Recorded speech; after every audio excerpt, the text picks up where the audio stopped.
Capítulo 12. Después de lo que le había contado, Jim se sorprendió de que Sarah se conformase con hacer volar la estación sin desmembrar a los científicos locos. Sospechaba que ahí estaba demostrando su verdadera fuerza. Cualquiera que tuviese un arma, como un revólver Colt del ejército, un fusil Gauss o telepatía, tenía la fuerza suficiente para matar. Eso lo sabía bien. Pero el profundo aborrecimiento que sentía Sarah por matar le daba la fuerza para decidir no hacerlo. Ahora entendía al menos parte de lo que la empujaba, y saberlo hizo que la admirase aún más. Habían trabajado bien juntos otras veces, pero aquello era distinto. La meta era más complicada. Encontrar y liberar a los pobres desgraciados con los que experimentaban ya era suficiente.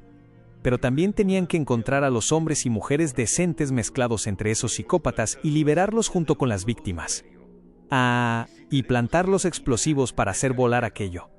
Y la única ayuda que iban a tener los dos en todo aquello era la voz de Jack, maldición Matt Horner, en sus oídos dirigiéndolos. Jim se esforzó por contener su inquietud, tanto por él como para evitar un bucle de pesimismo con Sarah.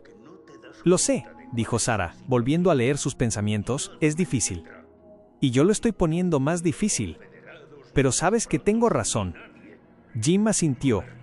«Sí, la tienes. Vamos a hacerlo». Extendió los brazos y Sarah le colocó las esposas alrededor de las manos y los pies. Aparentemente eran unas esposas de buen y resistente metal confederado y quedaban muy bien aunque fuesen completamente inútiles. Sarah lo miró un momento. «Perdona», dijo. «¿Por qué?», preguntó Jim. Debía haber esperado el puñetazo, pero no fue así. Durante un instante, Jim vio las estrellas. Notó la hinchazón en su mandíbula casi al instante, y reprimió la necesidad de quitarse la sangre. Por supuesto, entendía por qué lo había hecho. «Sarah, cielo», dijo, ceseando un poco, «pegas como una niña». Kerrigan sonrió por primera vez desde su sombría conversación. «Lo sé». Primero bajó él de la nave de despliegue y ella lo siguió de cerca.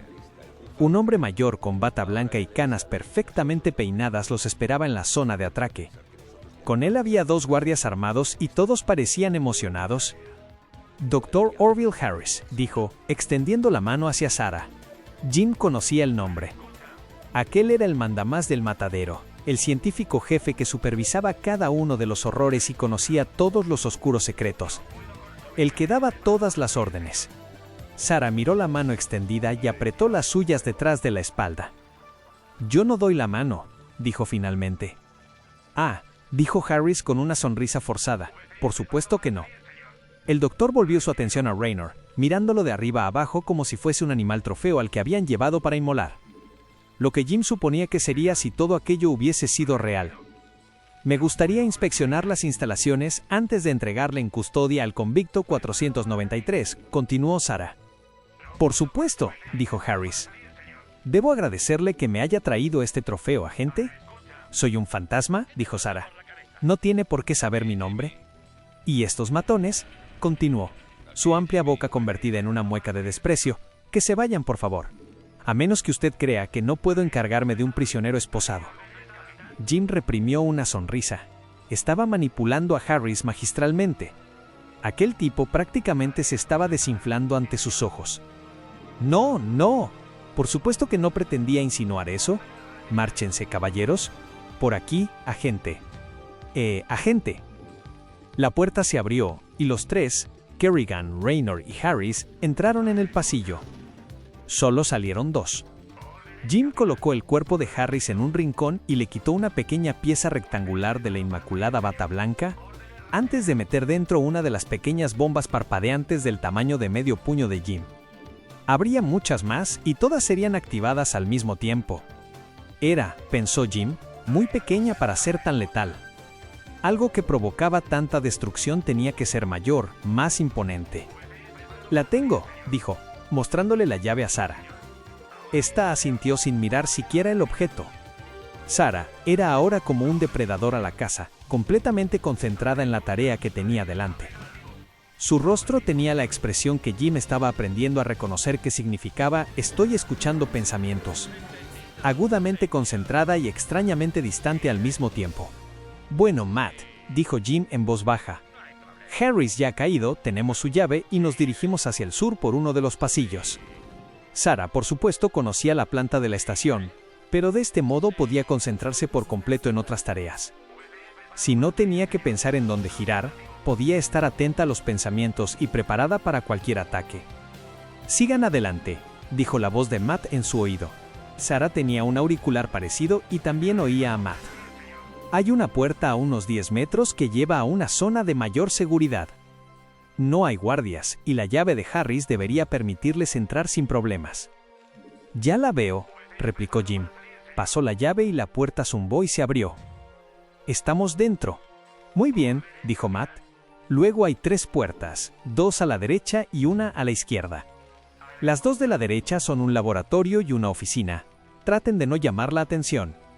La de la izquierda los llevará a la zona de retención principal. Probablemente la llave les permita pasar ahí también, pero habrá un puñado de científicos y guardias». Jim y Sarah intercambiaron miradas. «Así que seguimos con la treta hasta que podamos movernos. Encontraré a los que son de fiar y te daré una señal». Jim asintió. «Suena bien». Sarah tiró de las falsas esposas y repitieron el engaño. La mentira se sostuvo. Los guardias estaban atentos pero obedecían las órdenes de los científicos, y estos parecían fascinados ante la idea de estudiar, literalmente, el cerebro del famoso James Raynor. Pero Raynor sabía que para algunos el macabro interés era tan falso como sus esposas. Sarah miró un instante a Jim mientras saludaba al tercer científico, al que dedicó una débil sonrisa. Esa era la señal. La repitió una vez más. De los 8 científicos presentes, solo 2, aparentemente, conservaban suficiente compasión humana como para despreciar en secreto lo que estaban haciendo. Eran un hombre asiático y una mujer rubia. Y eso era todo. Jim esperaba que pudiesen descubrir a más. Les preguntaron por la llave. Sarah miró severamente al hombre. 3 científicos los acompañaron a ella y a Jim a través de una puerta de seguridad, hacia otro mundo. Jim no se molestó en ocultar su desmayo ante lo que vio. Hizo que la treta fuese más convincente y además era lo que sentía de verdad. Seres humanos, gente corriente según la documentación que habían interceptado, estaba acuclillada o tumbada en distintas posturas. Algunos tenían el cerebro dañado, a juzgar por las feas cicatrices de sus cráneos rapados. Otros tenían fragmentos de a saber qué insertados en distintas partes del cuerpo. Se veía un rasgo extraño, probablemente desapercibido, de compasión. A los sujetos se les permitía estar vestidos y casi todos utilizaban la ropa para ocultar sus deformidades físicas. Jim apenas pudo contener la ira al ver a un niño de unos 10 años, de pie e inmóvil, que les daba la espalda a los recién llegados. La cicatriz de su cráneo rapado era todavía reciente y tenía mal aspecto. El científico guía, un hombre alto y corpulento de piel morena y cabello oscuro que empezaba a encanecer elegantemente en las sienes, estaba diciendo algo espantoso sobre ajustar y adaptar a nivel genético, cuando la mirada de Sarah se cruzó con la de Jim. Este rugió, destrozando las esposas y lanzándose a por aquel hombre. El guía se quedó mirando fijamente el ataque de Jim, y toda su arrogancia y enfermiza superioridad había desaparecido al ver al forajido James Raynor cayendo sobre él. Jim no contuvo el puñetazo, haciéndolo chocar contra la mandíbula perfectamente cuadrada y derribando al hombre alto. Este cayó en un ángulo que parecía muy incómodo. Jim no estaba seguro de si estaba vivo o muerto, y no le importaba. Esta vez no. Cogió la llave del bolsillo de la bata del científico y comenzó a abrir las puertas. En el mismo momento, Sarah saltó hacia el otro hombre, que tenía los ojos azul claro abiertos como platos por la sorpresa. Con sencilla eficiencia, Sarah le dio una patada en el cuello, aplastándole la laringe. Sarah se giró y agarró a la mujer. La científica inhaló aire para gritar, pero Sarah la silenció apretando la mano contra su boca. «Hemos venido a sacarte si es que quieres venir. ¿Quieres?». Alivio y algo semejante a la alegría llenaron la mirada de la mujer y asintió con fuerza. Sarah le quitó la mano de la boca. «Entonces, ayúdanos. Hay otros que piensan como tú, el Dr. Fan, por ejemplo. ¿Sabes de otros?». «Eso creo. La verdad, no hablamos de ello. Ya entenderá por qué». El rostro enfurecido de Sarah era hermoso y terrible, pensó Jim al mirarla, escuchando la conversación mientras liberaba a los presos. «Lo entiendo. Encuéntralos». Habrá naves de despliegue preparadas dentro de unos 10 minutos en la zona de aterrizaje 4. Llévate a esta gente al lugar seguro, le dio una pistola a la mujer. Coge esto. Lo necesitarás. Y date prisa. Todo esto va a volar muy pronto. La doctora tomó la pistola cautelosamente y se fue junto a Jim para ayudarlo a abrir las puertas. Algunos de los presos entendían lo que pasaba y estaban deseosos de escapar. Otros parecían asustados y se arrinconaron. Vale, Matt, estamos dentro y tenemos una aliada, la doctora. Elizabeth Martin, contestó la mujer.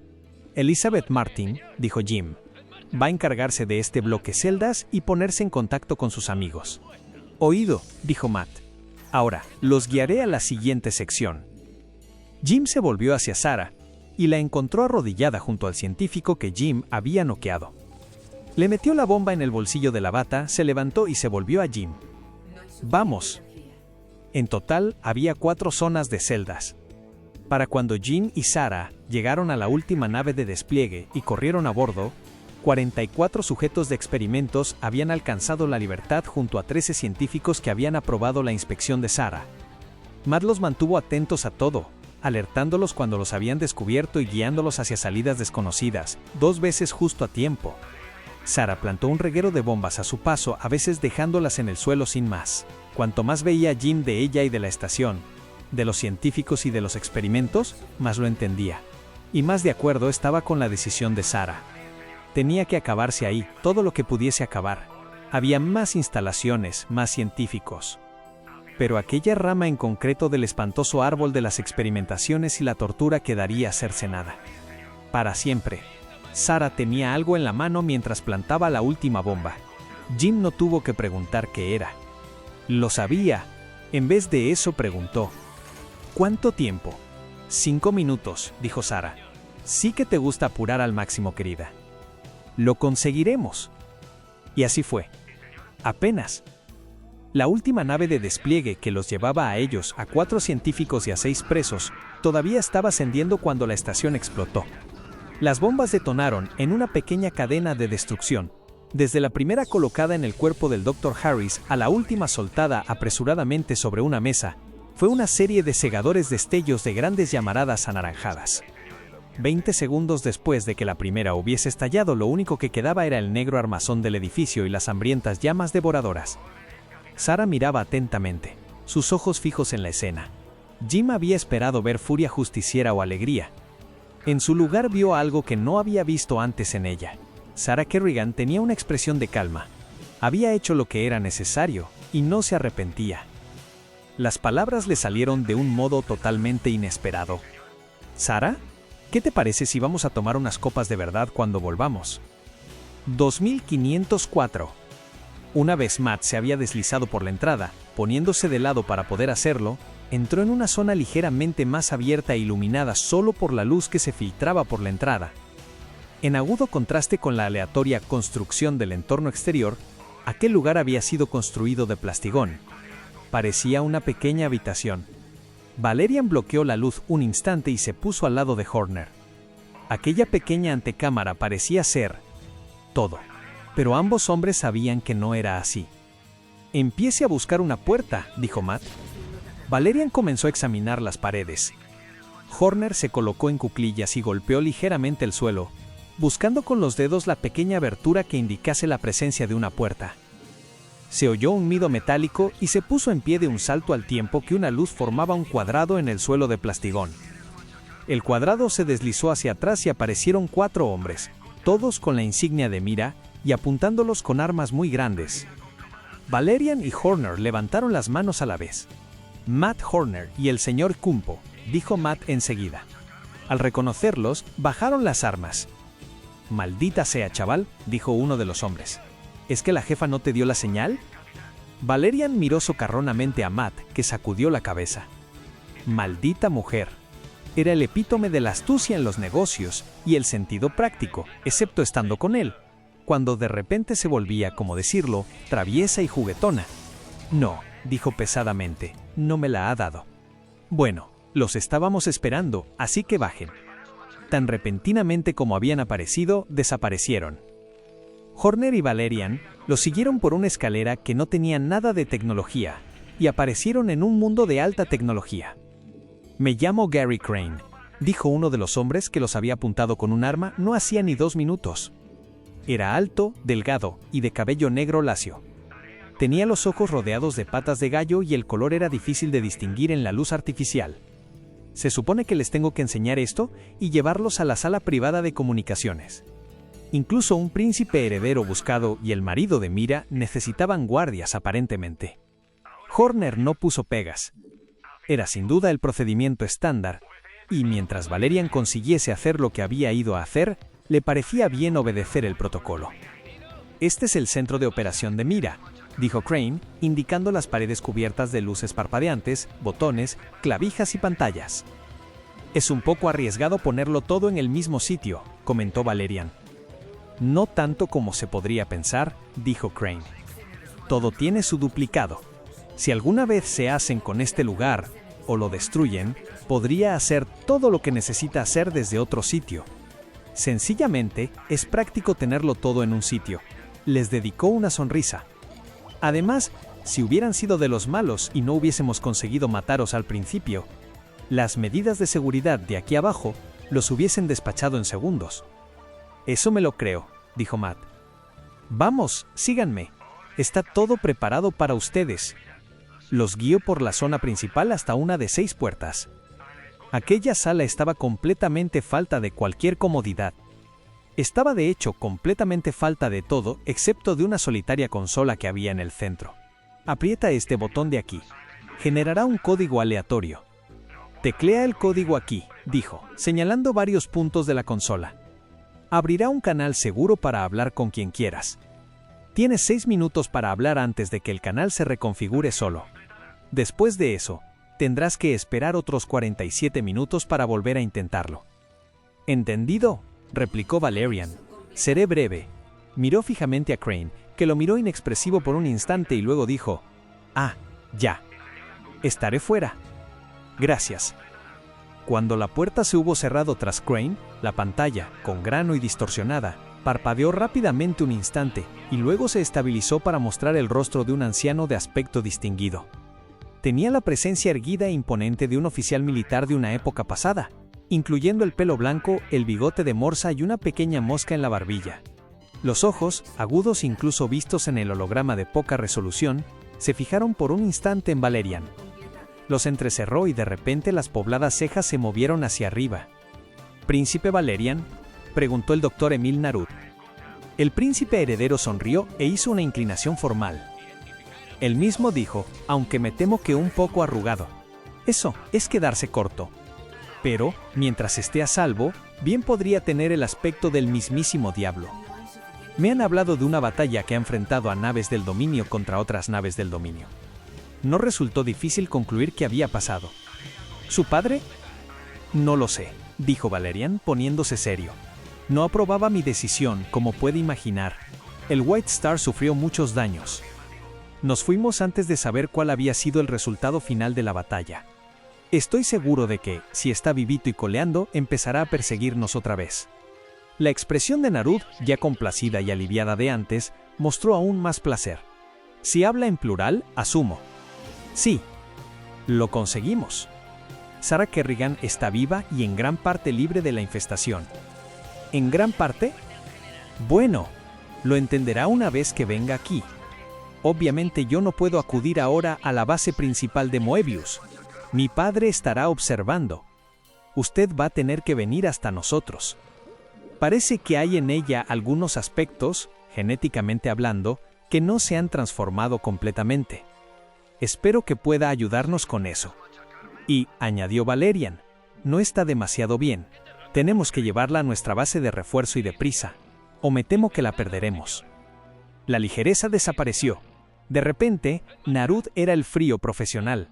No se puede permitir que pase eso. ¿Dónde está ahora? En un bonito paraje turístico llamado Deadman's Port. Narud hizo una mueca. No me extraña que vaya disfrazado. Se está arriesgando muchísimo con ella al llevarla allí. 1 minuto y medio, dijo Horner. Valerian asintió. Es cierto. Una vez que llegue usted, vamos a tener que salir de aquí lo más deprisa que podamos. Voy a tener que dejarle en breve. El canal se reconfigurará y no estoy seguro de que vayamos a tener otra oportunidad de hablar. No se preocupe por eso, dijo Narud. Preocúpese de conservar a la reina de espadas tan a salvo y estable como sea posible. Y de salvar su propio pellejo mientras está en ello. Haremos lo que podamos. Asegúrese de que sus instalaciones están preparadas para nosotros. Llevamos preparados desde la primera vez que me llamó Valerian. Cuídese. No tenga un momento de... El holograma petardeó, luego se detuvo y finalmente desapareció. Parecía hablarle con mucha familiaridad, comentó Horner. Valerian se frotó los ojos y luego gruñó al recordar lo sucias que tenía las manos. Mientras hablaba, se le enrojecieron los ojos y lagrimió un poco debido a la suciedad. El doctor Emil Narud es un genio total, dijo. Entiendo que, cuando hablamos de ciencia, por mucho que yo haya estudiado y aprendido, solo soy un niño comparado con él. Si alguien puede ayudar a Sarah Kerrigan a acortar la diferencia entre lo que es y lo que era, es él. Y, ahora, dijo, hagamos otra ruta panorámica por el moderno centro de Deadmansport. ¿Están ahí? Sí. Pero Raynor no. No, él está con Kerrigan, estoy seguro. ¿Están tus hombres y tú preparados para actuar cuando les diga? Sí. Su excelencia les estará muy agradecido. Estoy seguro de que este pequeño feudo que gobierna Mira palidecerá en comparación con lo que se les dará. Más vale, sea lo que sea un feudo. Una risita. Hagan lo que hagan, no se precipiten o todo se habrá perdido. Esperen a mi orden. Pero, cuando empiecen a pasar cosas, pasarán muy deprisa. Eso suena bien. Cop, ¿qué va a pasar deprisa? Annabelle estaba sonriendo, con una mirada brillante y feliz bajo la gorra. Junto a ella estaba Travis Rawlins, del Bucéfalo. Cooper le sonrió, terminando la conversación en el acto. Unos que quieren sus cervezas servidas y preparadas para cuando salgan del turno, dijo. Les he dicho que quizá no pueda, pero que estarán muy deprisa para cuando lleguen. Bueno, y se inclinó hacia adelante, mirando de una cara sonriente a otra, ¿qué quieren tomar? Crane esperaba afuera. Tenía una mano apoyada descuidadamente en la pistola que llevaba en la cintura y la otra, apretada contra su oído. Movía los labios cuando Valerian y Matt salieron, obviamente informando a alguien. Se volvió a ellos y asintió, hablando con la jefa. ¿Preparados para volver? Más que preparados, dijo Valerian. Siguieron a Crane de nuevo por la sala principal. Matt miró el equipo según pasaba y sacudió la cabeza. Pues sabía que Mira tenía contactos, pero confieso que de verdad no creía que Mira fuese tan importante aquí. A juzgar por lo que hemos visto hasta ahora, yo diría que es el pez más gordo, lo corrigió Valerian. Todos estamos acostumbrados a mirar por encima del hombro. Creo que probablemente ella lo hace más a menudo y con mayor motivo que nosotros. Mira es una buena líder, dijo Crane. Trata a su gente con justicia. Si alguien quiere fastidiarla, va a tener que enfrentarse a todos nosotros. Matt asintió. Se alegraba de oírlo. Según subía las escaleras hacia la superficie, tenía todavía la cabeza en lo contradictoria y compleja que era Mira Han. Y esperaba sinceramente que haberlos acogido a él, a Raynor, a Valerian y a Kerrigan, no se convirtiese en un gesto generoso del que tuviese que arrepentirse. Capítulo 13. 2500. El bar, Sam's Place, era corriente. Ni demasiado tranquilo, ni demasiado salvaje, ni demasiado oscuro, ni demasiado iluminado. Jim quería que Sarah se sintiese cómoda, pero también quería enseñarle algo real, no una versión edulcorada de lo que era un bar corriente. Él ya había estado antes allí y tenía una buena relación con Sam y las camareras. No era Wicked Wayne's, el bar que tanto habían frecuentado Tychus y él, que era como su segunda casa, pero ya había dejado atrás aquello. Jim ya no necesitaba mujeres desnudas bailando y música a todo trapo. Quería una conversación decente cuando le apetecía hablar, y una cerveza helada que beberse cuando no le apetecía. Sam's Place le ofrecía ambas cosas. Intentó no mirar constantemente su reloj y fracasó. Intentó no mirar la puerta y también fracasó en ese. Sarah llegaba tarde. Quizá había decidido no ir. La decepción lo hizo sentirse mal al pensarlo, pero suponía que no podía culparla. Para ella era una situación completamente nueva. Todo, lo de la relación, Jim no sabía cómo llamarlo. Aquello también era nuevo para ella. Estaba metiéndose la mano en el bolsillo para poner unos créditos en la barra y marcharse cuando la notó detrás de él. Se volvió, despreocupado, de modo que ella no supiera cuánto le había gustado que hubiese decidido ir, y preparó un comentario sarcástico con el que saludarla. Lo que le salió fue un asombrado. «Estás increíble». Ante él estaba Sarah Kerrigan, sí, pero desde luego no la Kerrigan que conocía. Conocía al fantasma, cuyo cuerpo estaba envuelto de la cabeza a los pies por un uniforme ajustado especial que le permitía aparecer y desaparecer a voluntad. Conocía a la asesina que había convertido el asesinato en una danza, aunque tuviese muchos compañeros de baile en el macabro vals. Conocía a la soldado que, aunque cuestionase las órdenes, obedecía y lo daba todo. Nunca había conocido a la mujer. Sarah había encontrado un vestido, sabía Dios dónde, que le sentaba como si lo hubiesen hecho para ella. No era un vestido precioso, ni tampoco ligero y atrayente. Era sencillo. Un vestido de verano verde con la falda por la pantorrilla y sin mangas. Mostraba los hombros, pálidos y marcados, musculosos pero todavía femeninos y espolvoreados por pecas. Por primera vez desde que la conocía, no llevaba su larga melena roja recogida en la acostumbrada coleta, sino que la lucía suelta alrededor de sus marcados hombros en toda su flamígera gloria. Un pequeño broche de mariposa le recogía un mechón tras la oreja. Llevaba el busto cubierto pero se veía un poco de escote. Llevaba los pies, sorprendentemente delicados, enfundados en unas sandalias ligeras y cambiaba nerviosa su peso de uno a otro. Sarah Kerrigan, nerviosa. «Gracias», le dijo, dedicándole una breve sonrisa. «Espero que fuese la ropa correcta». «Me la han dejado». «Perfecto, querida», dijo Jim, levantándose y retirando una silla para que Sarah se sentase como su padre le había enseñado a hacer. Volvió a darse cuenta de que Sarah tenía una figura pasmosamente impecable. ¿Es que tenía algo que no fuese perfecto? «Un montón de cosas», dijo Sarah y luego puso cara de contrición. «Maldita sea. Perdona. Estaba intentando, no, ya sabes. Cielo, mientras no vuelvas a llamarme cerdo, puedes leer lo que quieras. Quiero ser un libro abierto para ti». Las palabras le salieron solas y se dio cuenta de que lo decía en serio. Ella también. Su postura se relajó y su sonrisa se volvió más auténtica. Jim se daba cuenta de que tenía la boca un poquitín grande para su cara y se preguntó cómo sería besarla. Para su asombro, Sarah se ruborizó y bajó la mirada. El pelo le cayó sobre la cara. Jim estiró el brazo y puso la mano encima de la de ella. «Bueno, ¿qué quieres beber?» Sarah encogió ligeramente aquellos hombros elegantes y fuertes. «No tengo ni idea. No bebo excepto cuando Arcturus me ofrece algo». «Vamos a empezar con una buena cerveza fría para un día muy caluroso», dijo Jim. «Y luego ya veremos». «Ah, y prueba esto», añadió, señalando un aperitivo de cosas fritas. «Están buenísimos». 2504. «Sé de buena tinta que el chef que prepara la comida aquí es mejor que el del Hyperion», dijo Jim, completamente en serio. Señaló los tallarines y la salsa que había en el plato que le había puesto delante a Sarah. «Pruébalos. Están buenísimos». Ella lo miró.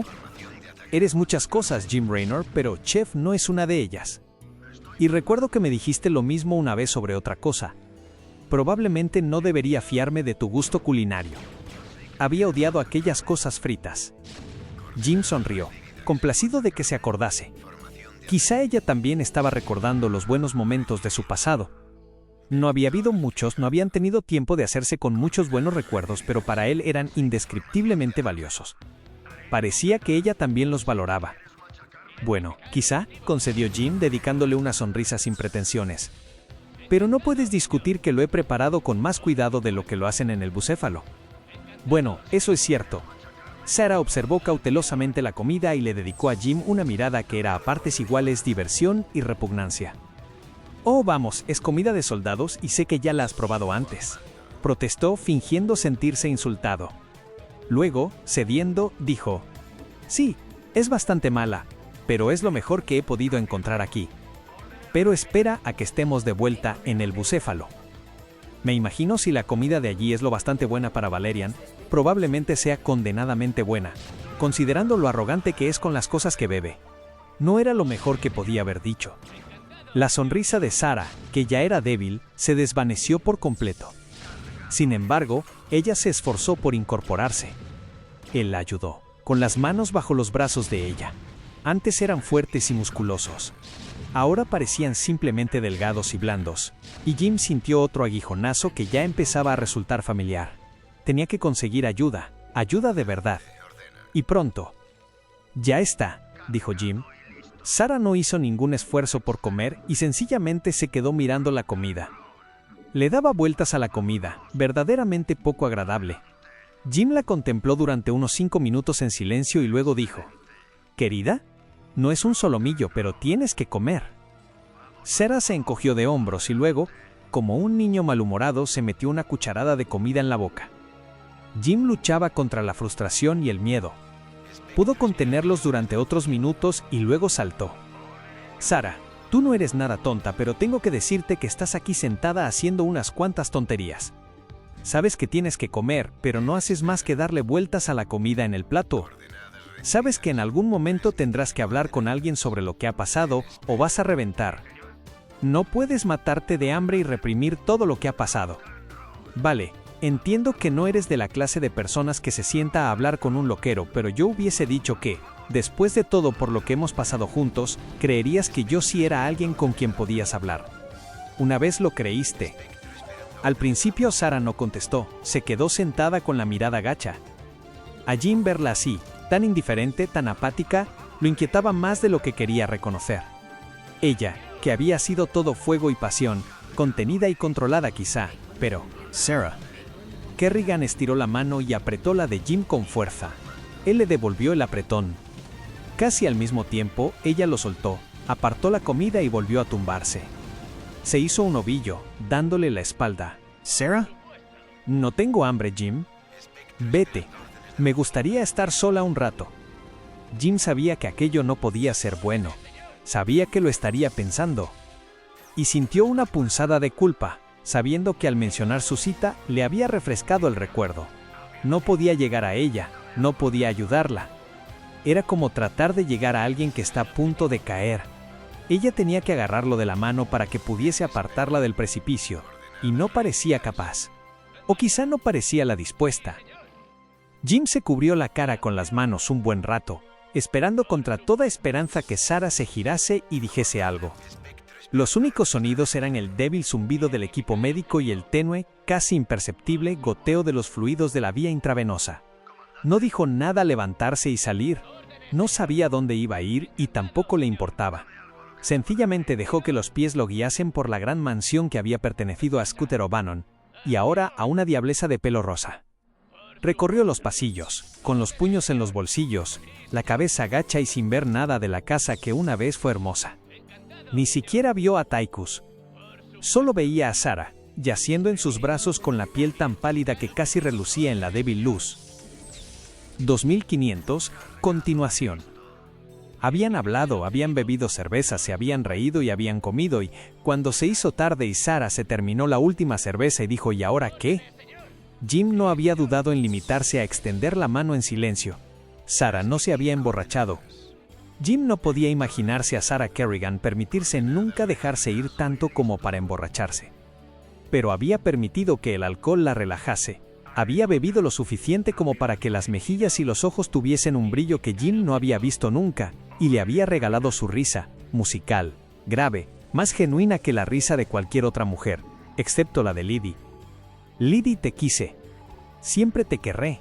Te fui fiel hasta tu último aliento y también después. Pero ya no estás, querida, y sé que me entenderías y que querrías que fuese feliz. Y creo que puedo serlo». Sintió que algo dentro de él se liberaba mientras lo pensaba. Se sintió dejar una carga que ni siquiera se había dado cuenta que llevaba. De repente su corazón era ligero y se dio cuenta de que era cierto. Jim Raynor era feliz en aquel momento, con aquella mujer, a pesar de los horrores de la guerra que lo rodeaban, a pesar de los alienígenas que parecían estar siempre tras sus talones. Miraba a Sarah y era feliz. Así que extendió la mano. Ella se la quedó mirando un largo rato.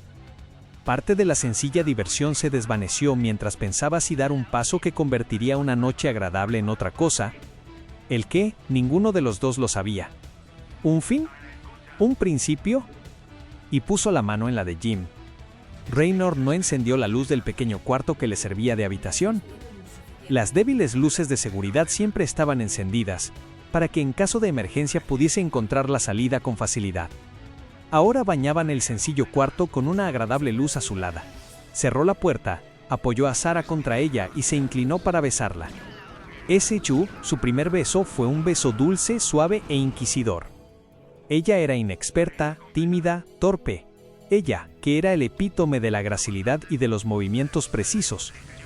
Jim sonrió con los labios apoyados en los de Sarah, pero siguió besándola porque, sencillamente, no quería parar. Y ella respondió, dubitativamente al principio, luego con la pasión creciente que él había sabido que estaba bajo la superficie cuidadosamente controlada. Los brazos de Sarah lo rodearon y se puso de puntillas, ya no tímida sino hambrienta, ansiosa como él. Jim no quería que fuese así, apresurado y desatado.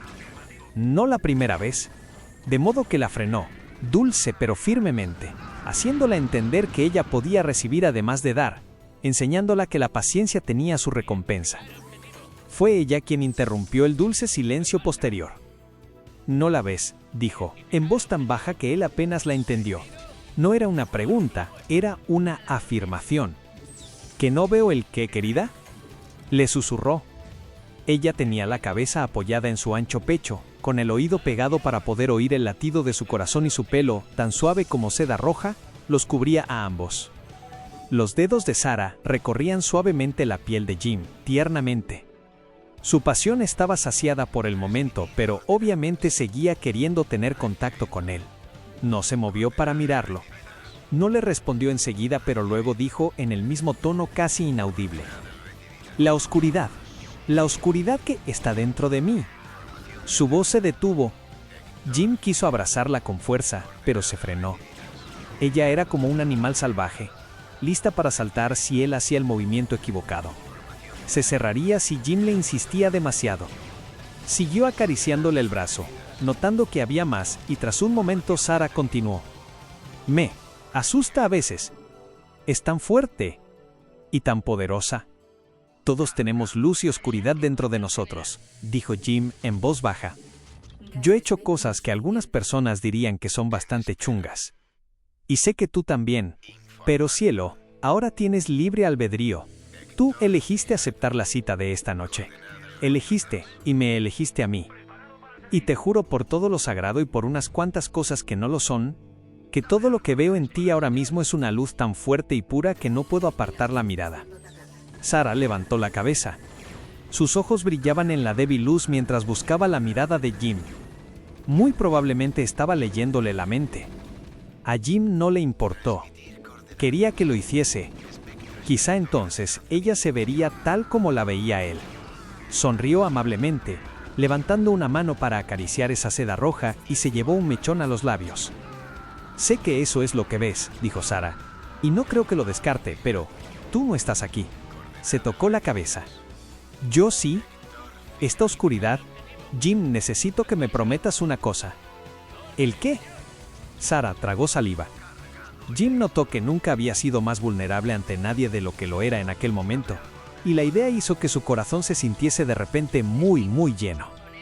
«Prométeme que si alguna vez me consume la oscuridad, la detendrás. No importa lo que cueste». Jim abrió la boca, la volvió a cerrar y siguió acariciando su suave piel pálida. No sabía qué decir, qué hacer. «Prométemelo». La voz de Sarah era aguda, no por la furia sino por el miedo. No se iba a ver consumida por la oscuridad. No después de todo por lo que ya había pasado. Tenía un poder tremendo y personas de pocos escrúpulos le habían hecho hacer cosas terribles. Pero Sarah Kerrigan ya era libre. Nunca sería el juguete de nadie. Y por eso nunca caería en la oscuridad. La miró a los ojos con confianza y amor y la tomó por la barbilla. «Si eso hace que descanses mejor en mis brazos, querida, entonces sí. Te lo prometo». 2504, continuación. «Te lo prometo». Los párpados de Sarah aletearon. Aunque la habitación que hacía de enfermería nunca estaba a oscuras, con todas las lucecitas de los paneles parpadeando y la suave iluminación nocturna, Todavía había tan poca luz que supo que era de madrugada. Pensó en su conversación anterior con Jim. Él no podía saber lo que había estado pensando. No podía saber que cada vez que él la urgía a hablar de lo que había pasado, lo revivía. La muerte que no era nada misericordiosa, el tormento de su cuerpo retorciéndose para tomar su nueva forma, las visiones y los sonidos de tanta gente muriendo agónicamente, convirtiéndose o bien en comida o en materia prima genética para los Zerg. Sus Zerg, que habían atacado a una mujer aterrada pero decidida, con la intención de poner a salvo a su hija, que estaba gritando. ¿Mamá? ¿Mamá? La niña no quería irse. No quería que la entregasen a los fuertes brazos de un desconocido que trataba de salvarle la vida. Forcejeó. En vano, todo en vano. Madre, hija y el amable extraño estarían muertos en segundos. Jim quería pensar que era la reina de espadas, ese ser que no era ni Sarah Kerrigan ni un auténtico Zerg, sino la combinación de ambas fruto de una mente enfermiza, la que había hecho aquello. Quizá tuviese razón. Sarah no lo creía. Rodó lentamente y se sintió sorprendida y lo contrario a la vez al ver un cuerpo recostado en la silla que había al lado de su cama. Tenía la cabeza echada hacia atrás, la boca ligeramente abierta y se oía un suave ronquido. Sarah cerró los ojos. «Te lo prometo». Y sin embargo, cuando la oscuridad tuvo el total y espantoso control, Jim no la había detenido. ¿Había incumplido su promesa? ¿O sencillamente había visto que, a pesar de aquello en lo que creía que se había convertido y había hecho, la oscuridad no la había consumido por entero? De repente la atravesó la ira, ardiente y aguda. ¿Hacia quién o hacia qué? No lo sabía. En alguna parte se oyó un estruendo y abrió los ojos de repente al oír una maldición en voz baja de uno de los miembros del turno de noche del personal médico. ¿Qué ha pasado?, dijo una voz asustada.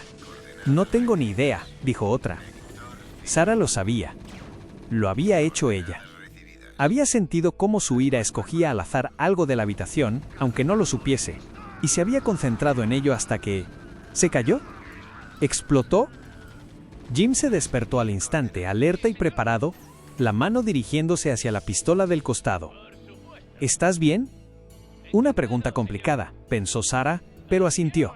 Algo se ha roto, no explicó más. No estaba preparada para pensar en las repercusiones. Jim miró, vio que ya estaban recogiendo los trozos y asintió para sí. Se volvió hacia ella. Sé que me dijiste que me fuera, pero me gustaría quedarme. ¿No te molestaré si quieres volver a dormir? No pasa nada, dijo Sarah. El estallido telequinético había aliviado algo de la presión. Estaba pensando en aquella noche. En lo que pasó. En lo que dije. Sí, dijo Jim en voz baja. Yo también. Durante un instante se quedó callado. Sabes, a Arturus no le gustaba la idea de que estuviésemos juntos. Claro que no, dijo Sarah, con tono envenenado. Si acudíamos el uno al otro, ya no dependeríamos de él. No podría manipularnos más. Tenía miedo de que fuésemos una mala influencia el uno para el otro. Si por mala quieres decir buena, como por ejemplo pensar por nosotros mismos, sí.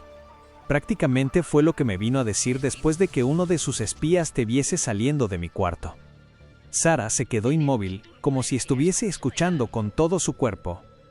¿Qué dijo? Los típicos embustes de Mengsk, dijo Jim, con toda la sinceridad que Sarah encontraba tan atractiva. Me dijo que pretendía ayudarme, advertirme, para que no resultase herido. Jim se detuvo, obviamente esperando a que ella hiciese algún comentario sarcástico, pero Sarah no dijo nada.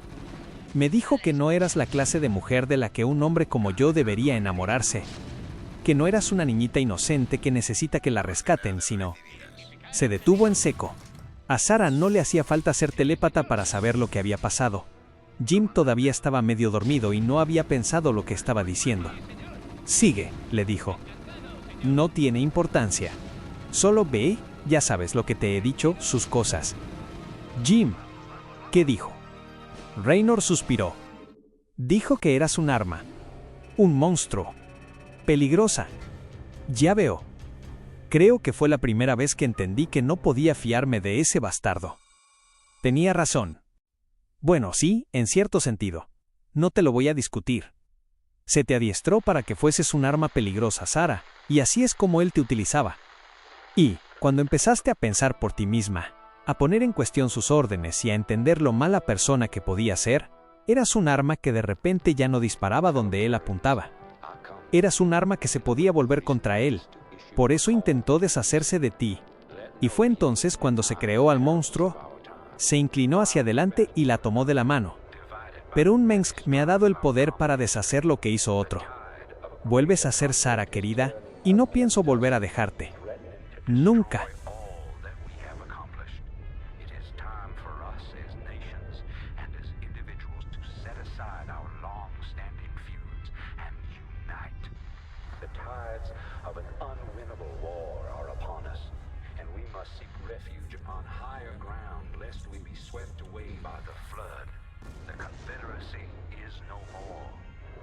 Semblance of unity and protection it once provided is a phantom, a memory.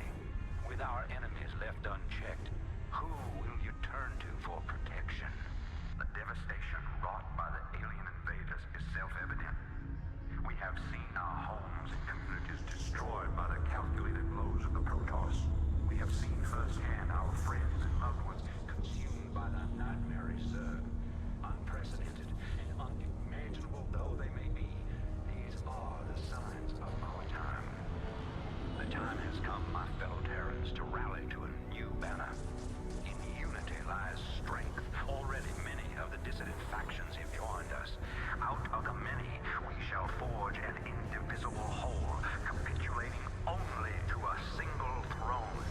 And from that throne, I shall watch over you. From this day forward, let no human make war upon any other human. Let no Terran agency conspire against this new beginning. And let no man consort with alien powers. And to all the enemies of humanity, seek not to bar our way. For we shall win through, no matter the cost.